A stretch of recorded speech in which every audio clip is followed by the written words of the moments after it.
ಆತ್ಮೀಯ ವಿದ್ಯಾರ್ಥಿಗಳೇ, ಇನ್ನೇನು ನಿಮ್ಮ ಎಸ್ಸೆ 2 ಪರೀಕ್ಷೆ ಹತ್ರ ಬರ್ತಾ ಇದೆ. ಹಾಗೆ ತುಂಬಾ ವಿದ್ಯಾರ್ಥಿಗಳು ಕಮೆಂಟ್ ಮಾಡ್ತಾ ಇದ್ರಿ, ಮ್ಯಾಮ್ ನಮಗೆ ಒಂದು ಮಾಡೆಲ್ ಕ್ವೆಶ್ಚನ್ ಪೇಪರ್‌ನ ಪರಿಚಯಿಸಿ ಅಂತ ಹೇಳಿ ಕೇಳ್ತಾ ಇದ್ರಿ. ಹಾಗಾಗಿ ಈ ದಿನದ ವಿಡಿಯೋನಲ್ಲಿ ನಿಮ್ಮ ಪರೀಕ್ಷೆಗೆ ಉಪಯುಕ್ತವಾಗ್ಲಿ ಅಂತ ಹೇಳಿ ನಾನು ಮಾಡೆಲ್ ಕ್ವೆಶ್ಚನ್ ಪೇಪರ್ ಹಾಗೆ ಅದಕ್ಕೆ ಆನ್ಸರ್ಸ್‌ನ ಹೇಳ್ತಾ ಹೋಗ್ತೀನಿ. ಖಂಡಿತ ಈ ಪ್ರಶ್ನೆ ಪತ್ರಿಕೆ ನಿಮ್ಮ ಎಕ್ಸಾಮ್‌ಗೆ ತುಂಬಾನೇ ಯೂಸ್‌ಫುಲ್ ಆಗುತ್ತೆ. ಹಾಗೆ ಈ ಪ್ರಶ್ನೆ ಪತ್ರಿಕೆಯಿಂದ ಸುಮಾರು ಪ್ರಶ್ನೆಗಳು ನಿಮ್ಮ ಪರೀಕ್ಷೆಗೆ ಬಂದೇ ಬರುತ್ತೆ ಅಂತ ಹೇಳಿ ಹೇಳ್ತಾ, ಬನ್ನಿ ತಡ ಮಾಡದೆ ಕ್ವೆಶ್ಚನ್ ಪೇಪರ್ ಯಾವ ರೀತಿ ಇದೆ ಅಂತ ಹೇಳಿ ನೋಡ್ತಾ ಹೋಗೋಣ. ವಿದ್ಯಾರ್ಥಿಗಳೇ, 9ನೇ ತರಗತಿ ಎಸ್ಸೆ 2 ಪರೀಕ್ಷೆಗೆ ಸಂಬಂಧಿಸಿದಂತೆ ಪ್ರಶ್ನೆ ಪತ್ರಿಕೆ ಯಾವ ರೀತಿ ಬರಬಹುದು, ಅದಕ್ಕೆ ಉತ್ತರಗಳೇನು ಅಂತ ಹೇಳಿ ನೋಡ್ತಾ ಹೋಗೋಣ. ಒಟ್ಟು 100 ಅಂಕಗಳಿಗೆ ನಿಮ್ಮ ಪ್ರಶ್ನೆ ಪತ್ರಿಕೆ ಇರುತ್ತೆ. ಫಸ್ಟ್ ಮೇನ್ ಈ ರೀತಿಯಾಗಿದೆ. ಕೊಟ್ಟಿರ್ತಕ್ಕಂತಹ ಅಪೂರ್ಣ ಹೇಳಿಕೆಗಳಿಗೆ 4 ಆಯ್ಕೆಗಳನ್ನ ನೀಡಲಾಗಿರುತ್ತೆ. ಅವುಗಳಲ್ಲಿ ಯಾವುದು ಸೂಕ್ತವಾದ ಉತ್ತರನೋ ಅದನ್ನ ಆರಿಸ್ಬಿಟ್ಟು ಕ್ರಮಾಕ್ಷರದೊಂದಿಗೆ ಬರೀರಿ ಅಂತ ಕೊಟ್ಟಿರ್ತಾರೆ. ಒಟ್ಟು 6 ಪ್ರಶ್ನೆಗಳು, 6 ಅಂಕಗಳು. ಫಸ್ಟ್ ಕ್ವಶನ್ ಈ ರೀತಿಯಾಗಿದೆ. ಕನ್ನಡ ವರ್ಣಮಾಲೆಯ ಪ್ರತಿ ವರ್ಗದ 1 ಮತ್ತು 3ನೆಯ ಅಕ್ಷರಗಳಿಗೆ ಏನಂತ ಹೇಳಿ ಕರೀತಾರೆ ಅಂತ ಹೇಳಿ. ಆಯ್ಕೆಗಳನ್ನ ಗಮನಿಸಿ.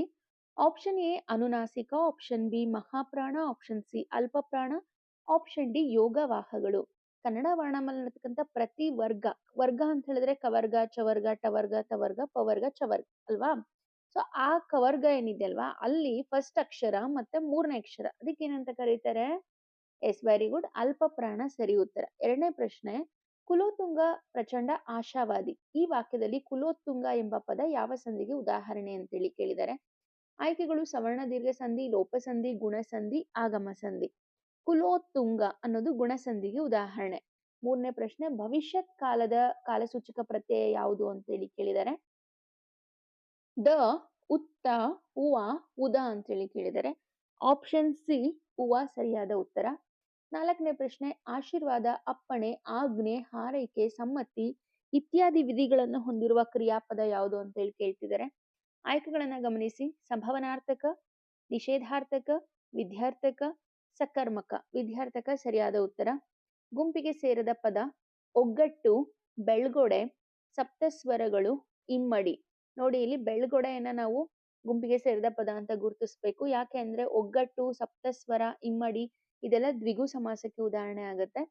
ದ್ವಿತೀಯ ವಿಭಕ್ತಿಯ ಪ್ರತ್ಯಯ, ದ್ವಿತೀಯ ವಿಭಕ್ತಿಯ ಪ್ರತ್ಯಯ ಅನ್ನು ಬರುತ್ತೆ. ಪ್ರಥಮ ಉ, ದ್ವಿತೀಯ ಅನ್ನು ಅಂತ ಹೇಳಿ ಬರುತ್ತೆ. ನೆಕ್ಸ್ಟ್ ಸಂಬಂಧಿ ಪದ ಕೊಟ್ಟಿದ್ದಾರೆ. ಒಟ್ಟು 4 ಪ್ರಶ್ನೆ, 4 ಅಂಕ. ತತ್ಸಮ ತದ್ಭವಕ್ಕೆ ಸಂಬಂಧಿಸಿದಂತೆ ವರ್ಣ ಬಣ್ಣ, ಕಾರ್ಯ ಕಜ್ಜ, ಧಾರವಾಡ ಅಂಕಿತನಾಮ, ಜನರು ರೂಢನಾಮ, ತೈಲ ಎಣ್ಣೆ, ಘೃತ ತುಪ್ಪ, ಬೀದಿ ಬೀದಿ ದ್ವಿರುಕ್ತಿ, ಮನೆ ಮಠ ಜೋಡಿ ಪದ. ಕಷ್ಟ ಕಾಲದಲ್ಲಿ ಸಹಾಯಕ್ಕೆ ನಿಲ್ಲುವವರು ಯಾರು? ನೆಕ್ಸ್ಟ್ ಒಂದು ವಾಕ್ಯದಲ್ಲಿ ಉತ್ತರಿಸಿ. ಪಂಡಿತನೊಬ್ಬನೇ ಕಷ್ಟ ಕಾಲದಲ್ಲಿ ಸಹಾಯಕ್ಕೆ ನಿಲ್ಲುವನು. ಜಯಪುರದ ಪೂರ್ವದ ರಾಜಧಾನಿ ಯಾವುದು? ಜಯಪುರದ ಪೂರ್ವದ ರಾಜಧಾನಿ ಅಂಬೇರ. ಗಿರಿಜೆ ಎಲ್ಲಿ ಇರಬೇಕೆಂದು ಶಿವನು ತಿಳಿಸಿದನು? ಗಿರಿಜೆ ಊರಲ್ಲಿರುವ ದೇವಾಲಯದಲ್ಲಿ ಇರಬೇಕೆಂದು ತಿಳಿಸಿದನು. ರಾಧಾಕೃಷ್ಣನ್ ಅಲಂಕರಿಸಿದ ಅತ್ಯುನ್ನತ ಹುದ್ದೆ ಯಾವುದು? ರಾಧಾಕೃಷ್ಣನ್ ಅಲಂಕರಿಸಿದ ಅತ್ಯುನ್ನತ ಹುದ್ದೆ ಭಾರತದ ರಾಷ್ಟ್ರಪತಿ. ಚಂಡಮಾರಿ ಜನರಿಗೆ ತಾನು ಯಾವಾಗ ಕೋಪಗೊಳ್ಳುತ್ತೇನೆ ಎಂದು ಹೇಳಿದ್ದಾಳೆ. ಚಂಡಮಾರಿಯು ಜನರಿಗೆ ಬಲಿಯನ್ನಿತ್ತರೆ ತಾನು ಕೋಪಗೊಳ್ಳುತ್ತೇನೆ ಎಂದು ಹೇಳಿದ್ದಾಳೆ. ಬಿದಿರು ಹೇಗೆ ಬೆಳೆಯುತ್ತದೆ? ಬಿದಿರು ಹುಟ್ಟುತ್ತಾ ಹುಲ್ಲಾಗಿ ಹುಟ್ಟಿ ನಂತರ ದಿಗಿನಾಗಿ ಬೆಳೆಯುತ್ತದೆ. ಭರತೇಶ ವೈಭವ ಕಾವ್ಯದ ಕರ್ತೃ ಯಾರು? ರತ್ನಾಕರ ವರ್ಣಿ. ನಂತರ 3-4 ವಾಕ್ಯದ ಪ್ರಶ್ನೆಗಳಿಗೆ ಉತ್ತರಗಳನ್ನ ಗಮನಿಸಿ. ನಾನು ಉತ್ತರ ಹೇಳ್ತಾ ಹೋಗಲ್ಲ. ಇಲ್ಲಿ ಭಾಷಾ ವಿಷಯದಲ್ಲಿ ನಿಮ್ಮ ಅಭಿವ್ಯಕ್ತಿಗೆ ಹೆಚ್ಚಿನ ಪ್ರಾಶಸ್ತ್ಯ ಇರುತ್ತೆ. ಹಾಗಾಗಿ ನಿಮ್ದೇ ಆಗಿರ್ತಕ್ಕಂಥ ಸ್ವಂತ ವಾಕ್ಯದಲ್ಲಿ ಉತ್ತರ ಬರೀಬಹುದು. ಪ್ರಶ್ನೆಗಳನ್ನ ಹೇಳ್ತೇನೆ ಅಷ್ಟೇ. ಯಾರಿಗಾದ್ರೂ ಉತ್ತರ ಬೇಕು ಅಂದ್ರೆ ಸ್ಕ್ರೀನ್ ಶಾಟ್ ತಗೋಬಹುದು. ಕಾರಂತರ ಹಾಗೂ ಶ್ರೀಪತಿಯವರ ಸ್ನಾನದ ಪ್ರಸಂಗವನ್ನ ವಿವರಿಸಿ. 1000 ಮೂರ್ಖರಿಗಿಂತ ಒಬ್ಬ ಪಂಡಿತನೇ ಲೇಸು ಏಕೆ? ವೀರಗಾಸೆ ಕುಣಿತದ ವೇಷಭೂಷಣಗಳು ಹೇಗಿರುತ್ತವೆ ತಿಳಿಸಿ. ಭರಮದೇವರ ಗುಡಿಯ ಮುಂದೆ ಡೊಳ್ಳಿನ ಹಾಡುಗಳ ಕಾರ್ಯಕ್ರಮ ಹೇಗೆ ನಡೆಯುತ್ತದೆ? ಕನ್ನಡಿಗರ ವಿಶೇಷತೆಯನ್ನ ಶ್ರೀ ವಿಜಯ ಹೇಗೆ ಸಾರಿದ್ದಾನೆ? ಕನ್ನಡ ಮತ್ತು ಸಂಸ್ಕೃತ ಭಾಷೆ ಕುರಿತು ನಯಸೇನನ ಅಭಿಪ್ರಾಯ ಏನು? ಪುಟ್ಟ ಹಕ್ಕಿ ಜಗದಂಗಳದಲ್ಲಿ ಹೇಗೆ ಹಾರುತ್ತದೆ? ಲೂಯಿಸ್ ಅಟಾಯ್ಡೆ ಪತ್ರದಲ್ಲಿ ಬೈರಾದೇವಿಗೆ ಏನೆಂದು ಬರೆದಿದ್ದನು? ದುರ್ಗಪ್ಪ ಶಂಕರಣ್ಣನಿಗೆ ಕುಲದ ಬಗ್ಗೆ ಹೇಳಿದ ನೀತಿ ಮಾತುಗಳು ಯಾವುವು? ನನ್ನಾಸೆ ಕವನದಲ್ಲಿ ಕವಿಯತ್ರಿಯ ಆಸೆಗಳು ಏನು? ನಂತರ ಕವಿ ಪರಿಚಯ, ಇಬ್ಬರು ಕವಿಗಳ ಪರಿಚಯ ಕೊಟ್ಟಿದ್ದಾರೆ. ಹರಿಹರ ಮತ್ತೆ ಕಯ್ಯಾರ ಕಿಣ್ಣಣ್ಣರೈ. ಹರಿಹರ, ಈತನ ಕಾಲ ಸಾಮಾನ್ಯ ಶಕ 1200. ಈತನ ಊರು ಹಂಪೆ. ಈತ ಹಂಪೆಯ ವಿರೂಪಾಕ್ಷನ ಭಕ್ತನಾಗಿದ್ದ. ಹರಿಹರ ಕವಿಯ ಪ್ರಮುಖ ಕೃತಿಗಳು ಅಂತ ಹೇಳಿದ್ರೆ ಗಿರಿಜಾ ಕಲ್ಯಾಣ, ಪಂಪಾ ಶತಕ, ರಕ್ಷಾ ಶತಕ ಮತ್ತೆ ಮುಡುಗೆಯ ಅಷ್ಟಕ. ಈತ ರಗಳೆಯ ಕವಿ ಅಂತಾನೆ ಪ್ರಸಿದ್ಧಿಯನ್ನ ಪಡೆದುಕೊಂಡಿದ್ದಾನೆ. 29ನೇ ಪ್ರಶ್ನೆ, ಕಯ್ಯಾರ ಕಿಞ್ಞಣ್ಣ ರೈ. ಕಯ್ಯಾರ ಕಿಞ್ಞಣ್ಣ ರೈ ಇವರು ಕಾಸರಗೋಡಿನ ಕಯ್ಯಾರದಲ್ಲಿ ಜನಿಸಿದರು. ಇವರ ಕಾಲ ಸಾಮಾನ್ಯ ಶಕ 1915. ಇವರು ಶಿಕ್ಷಕರು, ಪತ್ರಿಕೋದ್ಯಮಿಗಳು ಹಾಗೆ ಸ್ವಾತಂತ್ರ್ಯ ಹೋರಾಟಗಾರರಾಗಿದ್ರು. ಇವರ ಕೃತಿಗಳಂತ ಹೇಳಿದ್ರೆ ಶ್ರೀಮುಖ, ಐಕ್ಯಗಾನ, ಪುನರ್ನವ ಚೇತನ ಮತ್ತು ಕೊರಗ, ಗಂಧವತಿ ಮೊದಲಾದ ಕೃತಿಗಳನ್ನ ರಚಿಸಿದ್ದಾರೆ. ಇವರಿಗೆ ಕರ್ನಾಟಕ ಸಾಹಿತ್ಯ ಅಕಾಡೆಮಿ ಪ್ರಶಸ್ತಿ, ಆಳ್ವಾಸ್ ನುಡಿಸಿರಿ ಪ್ರಶಸ್ತಿ, ನಾಡೋಜ ಪ್ರಶಸ್ತಿ ಬಂದಿದೆ. ನಂತರ ನೋಡಿ ಇಲ್ಲಿ ಪ್ರಸ್ತಾರ ಹಾಕಿ ಗಣ ವಿಭಾಗ ಮಾಡಿ ಛಂದಸ್ಸಿನ ಹೆಸರು ಬರೆಯಿರಿ ಅಂತ ಕೊಟ್ಟಿದ್ದಾರೆ. ಕಟ್ಟುಗೆ ಕಟ್ಟದಿರ್ಕೆ ಕಡಲಂ ಕಪಿ ಸಂತತಿ ಅಂತ ಹೇಳಿದೆ. ನೋಡಿ ನೀಟಾಗಿ ನೀವು ಯಾವುದದು ಛಂದಸ್ಸು ಅಂತ ಗುರುತಿಸ್ಬೇಕು. ನಂತರ 31ನೇ ಪ್ರಶ್ನೆ, ಅಲಂಕಾರ. ಗೀಜಗನ ಗೂಡುಗಳು ತೊಟ್ಟಿಲಿನಂತೆ ತೂಗಾಡುತ್ತಿದ್ದವು ಅಂತೆ ಅಂತ ಹೇಳಿ ಬಂದಿದೆ ವಾಕ್ಯದಲ್ಲಿ. ಅಲಂಕಾರ, ಉಪಮ ಅಲಂಕಾರ.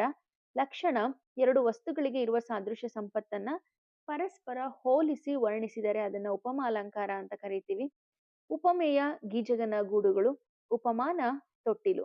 ಉಪಮವಾಚಕ ಅಂತೆ, ಸಮಾನ ಧರ್ಮ ತೂಗಾಡುವುದು.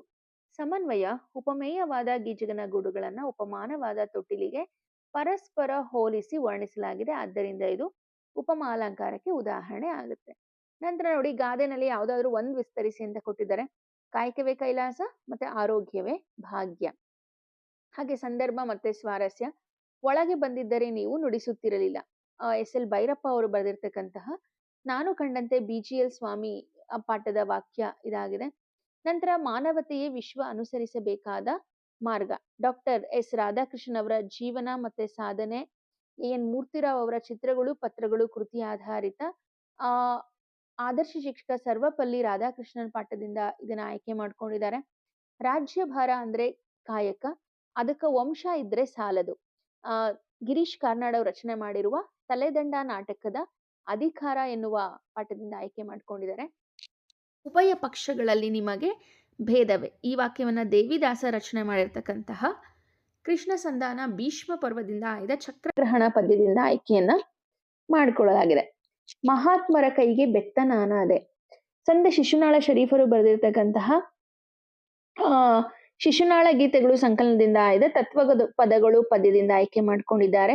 ಕರುಣದಿಂದೆ ತಲ್ಲಣಿಸಿದ ಪೆಂ, ಈ ವಾಕ್ಯವನ್ನ ಜನ್ನ ಕವಿ ರಚನೆ ಮಾಡಿರ್ತಕ್ಕಂಥ ಯಶೋಧರ ಚರಿತೆ ಕಾವ್ಯದಿಂದ ಆಯ್ದ ಬಲಿಯನಿತ್ತೊಡೆ ಮುನಿವೆಂ ಕಾವ್ಯದಿಂದ ಆಯ್ಕೆ ಮಾಡ್ಕೊಳ್ಳಲಾಗಿದೆ. ನಂತರ ನೋಡಿ ಇಲ್ಲಿ ಪದ್ಯ ಬರೆಯ ಕೊಟ್ಟಿದ್ದಾರೆ. ಹೇಮಂತ ಪದ್ಯ, 2ರಲ್ಲಿ 1 ಪ್ಯಾರ ಬರೆದ್ರೆ ಸಾಕು.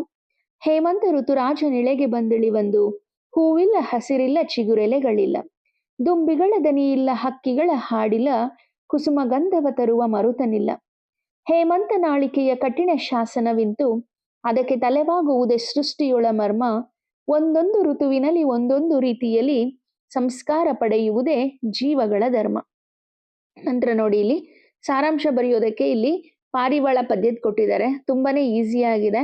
ಕುರುಡು ವಾತ್ಸಲ್ಯದಲ್ಲಿ ಕಳೆದುಕೊಂಡು ವಿವೇಕ, ಹಸಿದ ಬೇಡನು ನಡೆದ ಹೊತ್ತುಕೊಂಡು, ಮೋಹ ಮುಸುಕಿದ ಬುದ್ಧಿ ಸರ್ವನಾಶದ ಸಿದ್ಧಿ, ವ್ಯಾಮೋಹವನ್ನು ತೊರೆದು ಬಾಳಬೇಕು. ಮೌಲ್ಯ ಏನಪ್ಪಾ ಇದ್ರದ್ದು ಅಂತ ಹೇಳಿದ್ರೆ, ಜೀವನ ಅಂದಮೇಲೆ ಕಷ್ಟ ನಷ್ಟ ಸಮಸ್ಯೆ ಎಲ್ಲವೂ ಕೂಡ ಇದ್ದದ್ದೇ. ಅವುಗಳಿಗೆ ಹೆದರ್ಕೊಳ್ದೇನೆ ಭಾವುಕರಾಗಿ ನಾವು ಅನಾಹುತವನ್ನ ಮಾಡ್ಕೊಳ್ದೆ ವಿವೇಕದಿಂದ ಯೋಚನೆ ಮಾಡಿ ಪರಿಹಾರವನ್ನ ಕೈಗೊಳ್ಬೇಕು ಅಂತ ಹೇಳಿ. ನಂತರ ನೋಡಿ ಇಲ್ಲಿ 8-10 ವಾಕ್ಯದಲ್ಲಿ ಉತ್ತರಿಸಿ. ಬನದಮ್ಮನಹಳ್ಳಿಯ ಪಂಚಾಯಿತಿಯಲ್ಲಿ ನಡೆದ ನ್ಯಾಯ ತೀರ್ಮಾನ ಹಾಗೆ ತೀರ್ಪಿನ ಬಗ್ಗೆ ಬರೆಯಿರಿ. ಅಥವಾ ಪ್ರಜಾನಿಷ್ಠೆ ಗದ್ಯ ಪಾಠದಲ್ಲಿ ಬರುವ ಈರಣ್ಣ ಮತ್ತೆ ಬೀರಣ್ಣ ಪಾತ್ರದಲ್ಲಿ ನೀವು ಯಾರನ್ನ ಮೆಚ್ಚುತ್ತೀರಾ, ಯಾಕೆ ಅಂತ ಹೇಳಿ ಬರೀಬೇಕು. ಹರಿಶ್ಚಂದ್ರ ಮತ್ತು ಗಾನರಾಣಿಯರ ನಡುವಿನ ಸಂಭಾಷಣೆಯನ್ನ ಬರೆಯಿರಿ ಅಂತ ಕೊಟ್ಟಿದ್ದಾರೆ. ಮತ್ತೊಂದು ಪ್ರಶ್ನೆ, ನಿನ್ನ ಮುತ್ತಿನ ಸತ್ತಿಗೆ ನೀತು ಸಲಹು ಪದ್ಯದ ಸಾರಾಂಶ ಕೊಟ್ಟಿದ್ದಾರೆ. ಅದಾದ ನಂತರ ಪ್ಯಾರಾಗ್ರಾಫ್ನ ಓದ್ಕೊಂಡು ಕೊಟ್ಟಿರೋ ಕ್ವಶನ್ಗೆ ಆನ್ಸರ್ ಬರೆಯೋದು. ಇಲ್ಲಿ ಪ್ಯಾರಾಗ್ರಾಫ್ ಏನ್ ಬೇಕಾದ್ರೂ ಕೊಡ್ಬೋದಾಗಿದೆ, ಅದ್ರ ಆನ್ಸರ್ ಅಲ್ಲೇ ಇರುತ್ತೆ, ನೀಟಾಗಿ ನೋಡಿ ಬರೀಬೇಕು. ಪತ್ರ ಕೊಟ್ಟಿದ್ದಾರೆ ನೋಡಿ ಇಲ್ಲಿ.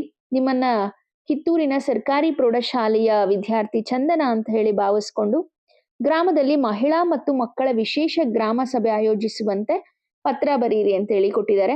ಇನ್ನೊಂದು ಪತ್ರ ನಿಮ್ಮನ್ನ ಬಾಗಲಕೋಟೆ ಜಿಲ್ಲೆ ಮುಧೋಳ ಸರ್ಕಾರಿ ಪ್ರೌಢಶಾಲೆಯ ವಿದ್ಯಾರ್ಥಿ ದೀಕ್ಷಿತಾ ಅಂತ ಹೇಳಿ ಭಾವಿಸಿ ವಿಜಯನಗರದ ವಾಸಿಗಳಾದಂತಹ ಮಂಗಳ ಎಂಬುವಳನ್ನ ನಿಮ್ಮ ಶಾಲೆಯಲ್ಲಿ ನಡೆಯುವ ಒಂದು ಕ್ರೀಡೋತ್ಸವ ಕಾರ್ಯಕ್ರಮಕ್ಕೆ ಇನ್ವೈಟ್ ಮಾಡಿ ಅಂತ ಹೇಳಿ ಪತ್ರ ಬರೆದಿದ್ದಾರೆ. ಇನ್ನು ಕೊನೆಯದಾಗಿ ಇಲ್ಲಿ ನೋಡ್ಬೋದು ಪ್ರಬಂಧ. ರಾಷ್ಟ್ರೀಯ ಹಬ್ಬಗಳ ಮಹತ್ವ ಮತ್ತೆ ಮೊಬೈಲ್ ಬಳಸೋದ್ರಿಂದ ಆಗುವ ಅಡ್ವಾಂಟೇಜಸ್ ಮತ್ತೆ ಡಿಸ್ಅಡ್ವಾಂಟೇಜಸ್. ಸೊ ಇದಿಷ್ಟು 9ನೇ ತರಗತಿ ಎಸ್ಎ2ಗೆ ಸಂಬಂಧಿಸಿದಂತೆ ಒಂದು ಮಾದರಿ ಪ್ರಶ್ನೆ ಪತ್ರಿಕೆ. ಖಂಡಿತ ಈ ವಿಡಿಯೋ ನಿಮಗೆ ಹೆಲ್ಪ್ ಆಗೇ ಆಗುತ್ತೆ ಅಂತೇಳಿ ಹೇಳ್ತಾ ವಿಡಿಯೋ ವೀಕ್ಷಿಸಿದ್ದಕ್ಕೆ ಧನ್ಯವಾದಗಳು.